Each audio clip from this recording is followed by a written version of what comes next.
नमस्कार मित्रों, आप सभी का स्वागत है हमारे YouTube channel Tarun ji class में। मैं हूं तरुण। 11 बज चुके हैं और 11 बजे की ये लाइव क्लास चल रही है। फिलहाल इसमें हम ईवीएस के क्वेश्चंस को यहाँ पर डिस्कस करें, खास तौर से पेडागॉजी के क्वेश्चंस को यहाँ पर डिस्कस करें। तो कहीं ना कहीं यदि आप डेली मेरी क्लास अटेंड कर रहे हैं तो आप नोटिस करेंगे कि यही क्वेश्चन जो आपके एग्जाम्स में ग्रेड 3 में आएंगे या फिर CTD के एग्जाम्स में आएंगे ही। तो मेरी रिक्वेस्ट है, रोज़ाना 11 बजे आप हमारी क्लास को अटेंड जरूर करें और चैनल को सब्सक्राइब कर लें। साथ ही हमारे FB पर लाइव क्लासेस चलती है रोजाना 2 से 3, रात से 9। तो हमारे ग्रुप को डिस्क्रिप्शन बॉक्स में लिंक है, उससे ज्वाइन कर लें। फिलहाल क्वेश्चन नंबर फर्स्ट को डिस्कस करते हैं। एक शिक्षक पढ़ाते समय दृश्य श्रव्य सामग्रियों एवं शारीरिक गतिविधियों का प्रयोग करता है प्रभावी आकलन को सुगम बनाने, शिक्षार्थियों को दिशा परिवर्तन उपलब्ध कराने, अधिगम वृद्धि में अधिकतम इंद्रियों का प्रयोग करते हैं और शिक्षक को आराम उपलब्ध कराते हैं। क्या होगा राइट आंसर? जल्दी से कमेंट करिएगा।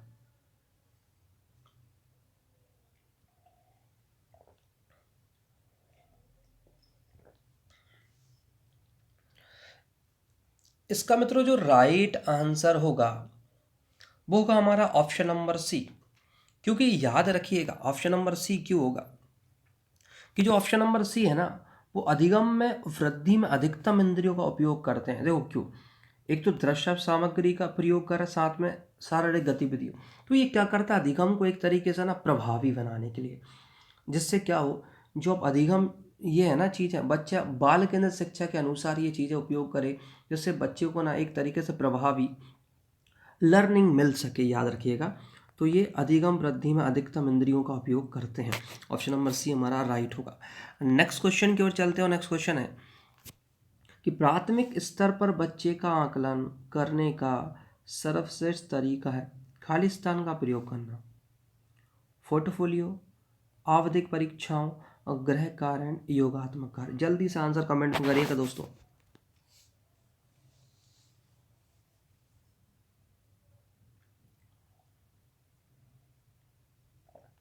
तो इसका जो राइट आंसर होगा वो होगा फिलहाल हमारा ऑप्शन नंबर ए। क्योंकि पोर्टफोलियो क्या होता है, अधिगम को और तरीके से आकलन करने के लिए सर्वश्रेष्ठ है। देखो कैसे, मैं बता रहा हूँ। क्योंकि बच्चों का जो आकलन है ना वो योजनाबद्ध और पारदर्शी होता है। जो बच्चों का आकलन होता है ना वो योजनाबद्ध होता है और पारदर्शी। यदि आप पोर्टफोलियो का उपयोग कर रहे हैं तो उससे क्या होगा, बच्चा एक तरीके से अच्छे से इफेक्टिव तरीके से सीख सकता है। तो पोर्टफोलियो इज राइट आंसर। चलते हैं नेक्स्ट क्वेश्चन की। नेक्स्ट क्वेश्चन मित्रों हमारा, एक साइंस शिक्षिका श्वसन प्रकरण पढ़ाने के बाद परीक्षा का आयोजन करती है। यह देखती है कि अधिकांश विद्यार्थी श्वसन और सांस लेने के बीच अंतर को नहीं समझते। ठीक है, यह किसका कारण है? और श्वसन और सांस लेने के बीच के अंतर को समझ ही नहीं पा रहे, क्या कारण है? ऑप्शन ए है विद्यार्थी प्रश्न को सही तरीके से नहीं समझ सके। ऑप्शन बी है शिक्षिका की कक्षा में प्राय बहुत अनुशासनहीनता रहती है। ऑप्शन सी है वो कक्षा में प्रभावी तरीके से संबंधन संकल्पना को व्याख्यात नहीं कर सकी। ऑप्शन डी है वह उनकी कक्षा अध्यापक नहीं है।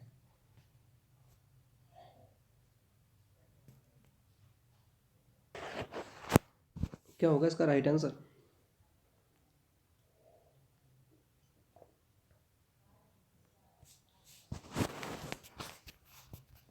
तो इसका जो राइट आंसर होगा वो ऑप्शन नंबर क्या होगा बच्चा? सी होगा। सी क्यों होगा समझना। वो कक्षा में प्रभावी तरीके से संबंधित संकल्पना को व्याख्यात नहीं कर सकती, क्योंकि जब वो पढ़ा रही होगी तो उसने सही तरीके से एग्जाम्पल्स नहीं दिए होंगे, न ही उसने प्रयोगात्मक रूप से एक तरीके से समझाया होगा। तो जब भी इफेक्टिव जो लर्निंग होती है ना, उसका मेन मोटिव यही होता है आप एग्जाम्पल से बच्चों को समझाएं और प्रयोग करके समझाएं, तो वो ज़्यादा इफेक्टिव हो। इसलिए बच्चे समझ नहीं पा रहे थे। चलते हैं नेक्स्ट क्वेश्चन की। नेक्स्ट क्वेश्चन बोलता है मित्रों हमारा, निम्नलिखित में से भोजन बनाने का अच्छा तरीका है। क्या भोजन बनाने का? सब्जियों को काटने और पकाने से पहले उन्हें कुछ समय के लिए धूप में रखना। ऑप्शन बी है बैक्टीरिया नष्ट करने के लिए सब्जियों को गहरे तलते हुए पकाना। ऑप्शन सी है सब्जियों को अच्छी तरह से धोना और फिर काटना। एंड ऑप्शन डी सब्जियों को काटना तब उन्हें चलते पानी में धोना।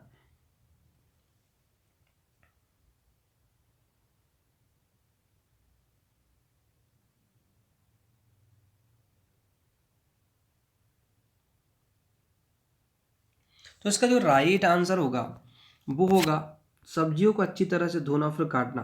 यदि आप काटने के बाद सब्जियों को धोते हैं तो उसमें जो विटामिन सी है या फिर अन्य जो पोषक पदार्थ हैं वो पानी के साथ धुल के निकल जाते हैं, ठीक है, इसलिए पहले धो फिर काटो। नेक्स्ट क्वेश्चन है, एक पर्यावरण अध्ययन ईवीएस की शिक्षिका वायु प्रकरण को पढ़ाते समय प्रदर्शित करना चाहती है कि वायु में भार होता है और वह जगह घेरती है। उसके सहयोगी इस उद्देश्य के लिए उसे निम्नलिखित 4 भिन्न गतिविधियां सुझाते हैं। देखो क्या होगा। खाली उल्टा बीकर पानी की सतह के ऊपर रखें, उसे नीचे ढकेलें। ऑप्शन बी, स्ट्रॉ के माध्यम से जूस को खींचना। ऑप्शन सी है गुब्बारे में हवा भरना। और ऑप्शन डी है 2 भरे हुए गुब्बारे एक छड़ से बांधे तथा साम्य अवस्था में ले आए, तब किसी एक गुब्बारे को फोड़ दें। क्या होगा राइट आंसर?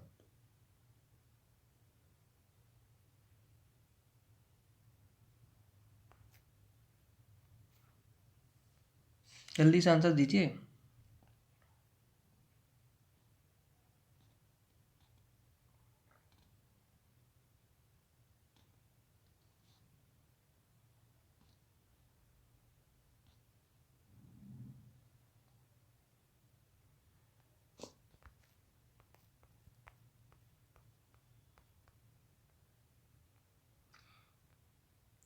चलो ऐसे ऐसे ऑप्शन है, ऑप्शन ये बताओ कौन कौन सा राइट होंगे।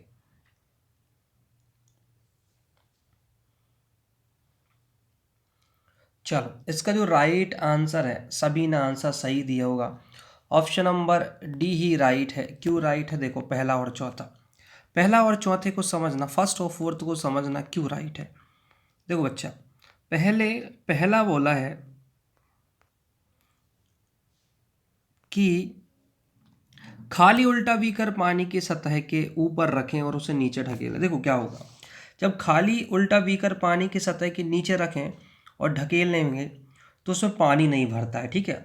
यदि बीकर को हम थोड़ा सा ऐसा झुका दें, जो एक बीकर है ऐसा, ये समझ लो बीकर है, ठीक है, ऐसा बीकर रहता ना, ये डब्बा बना रहता है ऐसा, ठीक है। मान लो ये ऐसा हल्का सा, तो यहाँ से क्या निकलने लगे, वो बुलबुले निकलेंगे, ठीक है। तो और बीकर में पानी अंदर धीरे धीरे अंदर जाएगा, ठीक है। इससे पता चल जाएगा कि वायु जगह घेरती है। अब दूसरा क्या होगा, चौथा, यदि 2 भरे गुब्बारों को एक छड़ से बांधकर साम्य अवस्था में ले आए तो एक गुब्बारा फोड़ने पर छड़ असंतुलित हो जाएगी तथा फूटे गुब्बारे की ओर झुक जाएगी। इससे स्पष्ट होता है कि वायु में आयतन के साथ साथ भार भी होता है। तो पहला और हमारा मतलब first and fourth is right है, ठीक है। चलते हैं नेक्स्ट क्वेश्चन की ओर। नेक्स्ट क्वेश्चन है, पर्यावरण अध्ययन की कक्षा में अवधारणा को स्पष्ट करने के लिए कविता और कहानी का कथन का प्रयोग करता है, ठीक है। ऑप्शन ए, पाठ को आनंददायक और रोचक बनाने में मदद करता है। ऑप्शन बी, स्थानीय और विश्व स्तर पर संसार की प्रकृति को खोजने और कल्पना करने की योग्यता का विकास करने में मदद करता है। ऑप्शन सी, बच्चों में विद्यमान भाषिक और सांस्कृतिक विविधता को ध्यान में रखता है। एंड ऑप्शन डी, उचित दिशा में बच्चों की ऊर्जा को संकेंद्रित करता है। क्या होगा राइट आंसर?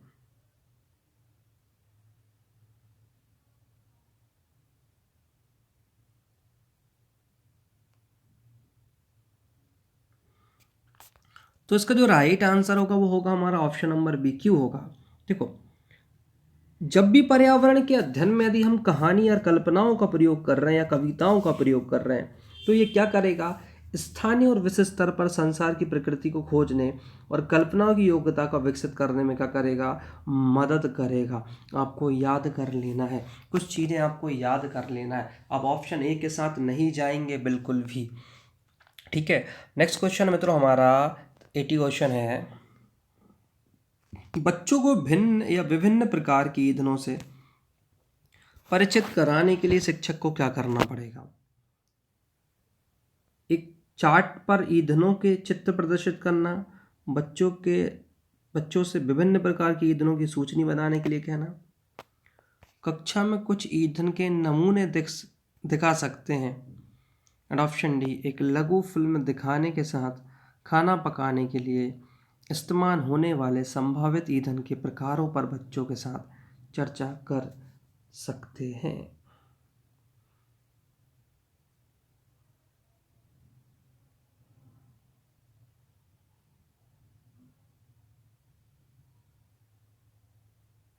तो क्या होगा राइट आंसर?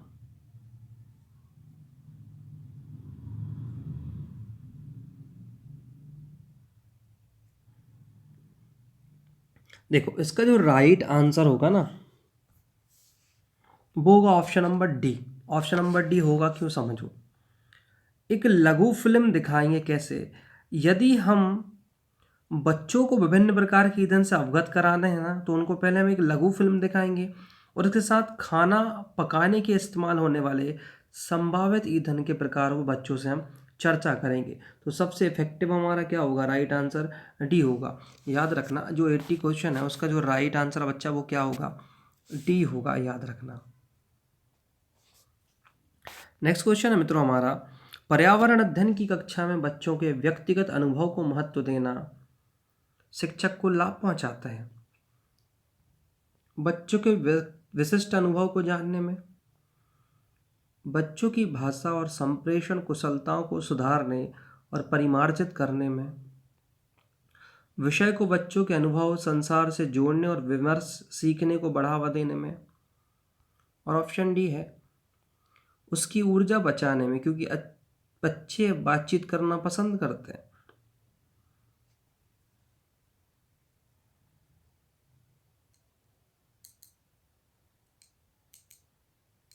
जल्दी जल्दी आंसर दो। इसका राइट आंसर होगा ऑप्शन नंबर हमारा सी।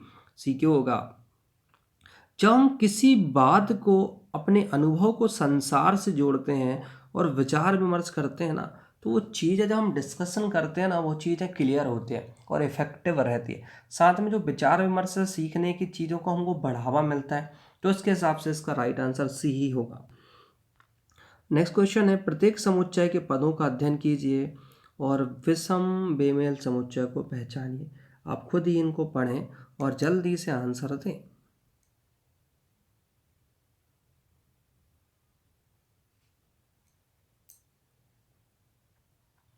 तो इसका जो राइट आंसर होगा वो ऑप्शन नंबर डी, साफ साफ दिख रहा है। बकरी दूध मांस तो एक ही चीज़ है, मुर्गी मांस अंडा भी एक, गाय दूध मक्खन भी, और पौधा वनस्पति और छाछ ये की गलत है। जो छाछ आ गया इस कारण ये जो है बेमेल हो जाएगा।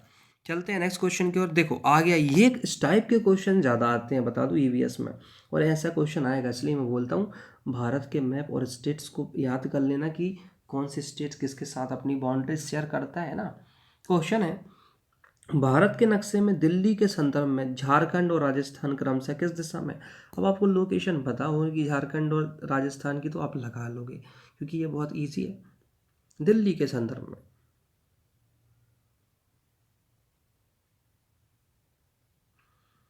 पूरब पश्चिम, पूरब दक्षिण, पश्चिम पूर्व और पश्चिम दक्षिण। तो ये हमारा प्यारा सा भारत है। फिलहाल मैं शॉर्ट में बना रहा हूँ, तो ये मत बोलिएगा सर कैसा भारत बना रहे हो आप, पर हमारा भारत दुनिया में सबसे प्यारा है।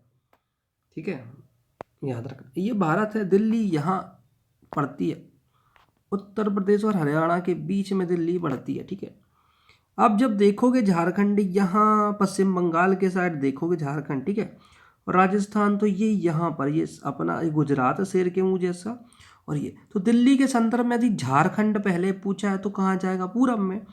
और ये पूछा है हमारा राजस्थान, तो ये किस जाएगा? पश्चिम में। तो इसका राइट आंसर ही हो जाएगा क्या? ऑप्शन नंबर ए, पूरब और पश्चिम, क्योंकि पहले झारखंड पूछा है फिर राजस्थान पूछा है।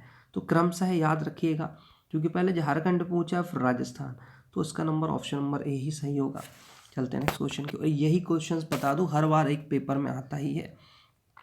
क्वेश्चन है, मधुमक्खी के संदर्भ में सही कथन है, चुनिए।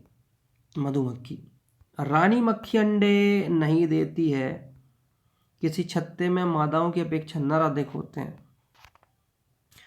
काम करने वाली मक्खियां दिन भर काम करती हैं और छत्ते में मुख्य कार्य नर मक्खियों द्वारा किया जाता है।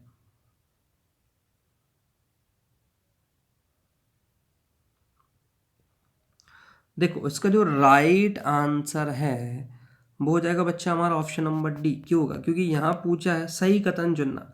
तो सही कथन यही है कि छत्ते मुख्य कार्य नर मक्खियों द्वारा किया जाता है भैया, है ना। जैसे घर में जो ज़्यादातर जो मेन मेन तो नहीं बोलूँगा, दोनों ही काम करते हैं, पर आपको ये नर मक्खी याद रखना है, ठीक है। फिलहाल अपन डीपली नहीं जाते इसमें। नेक्स्ट क्वेश्चन की ओर है। नेक्स्ट क्वेश्चन है, निम्नलिखित में से कौन से कार्य ग्राम सभा के कार्य हैं?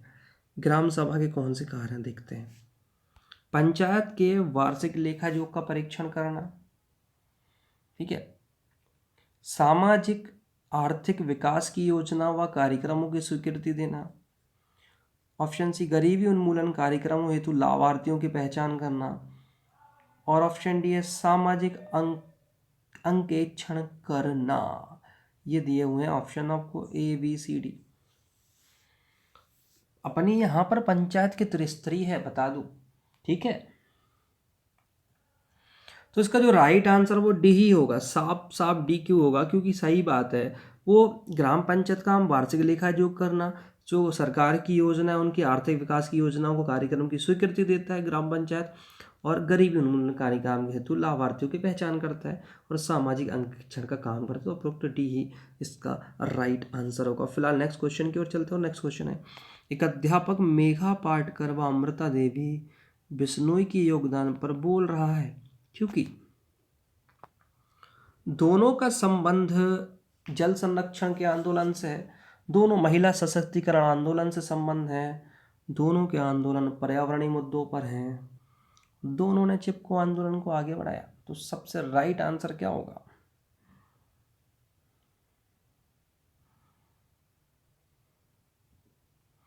देखो इसके हिसाब से इसका जो राइट आंसर है वो सी होगा। सी क्यों होगा?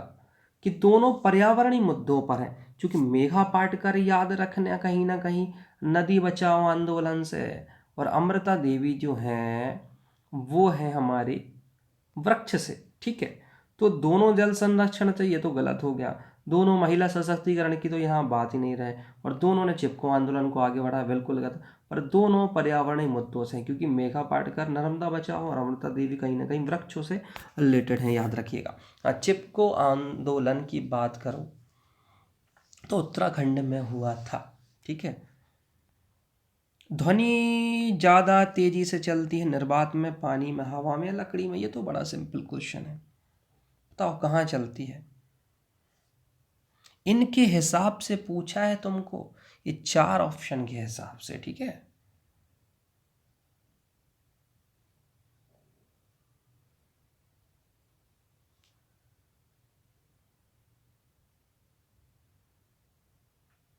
चलो इसका आंसर तुम सर्च करना, मैं इसका आंसर तुमको जानबूझ के क्यों नहीं दे रहा हूँ, बताओ।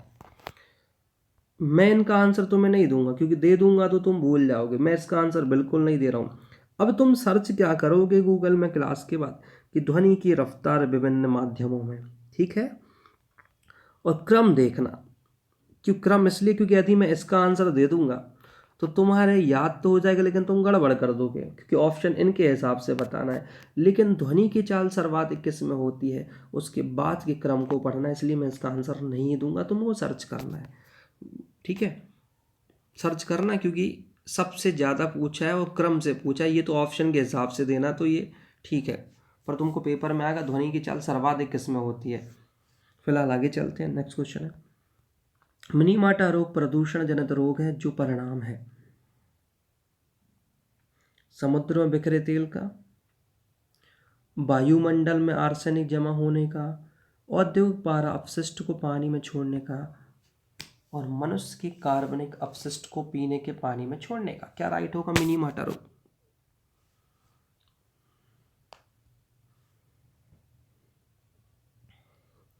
इसका राइट आंसर है पारा।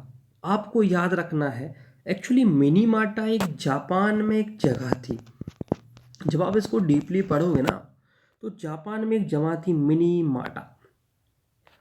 अब उसको ध्यान से पढ़ोगे तब तुमको पता चलेगा। तो वहाँ क्या हुआ था, वहाँ ना पानी में गिर गया था पारा, ठीक है, उस कारण याद रखना ये अब पारा वाला रोग बन गया था मिनीमाटा। उसको ध्यान से पढ़ोगे तो आपको औद्योगिक पारा अपशिष्ट को पानी में छोड़ने का है। तो वहाँ के लोगों को जो पानी पीने से मिनीमाटा रोग हो गया था। तो आप जब पढ़ोगे इसकी हिस्ट्री तो तुम्हें समझ में आएगा। चलते हैं फिलहाल नेक्स्ट क्वेश्चन, 11 जुलाई को क्या मनाए जाते हैं। कितना सिंपल क्वेश्चन है।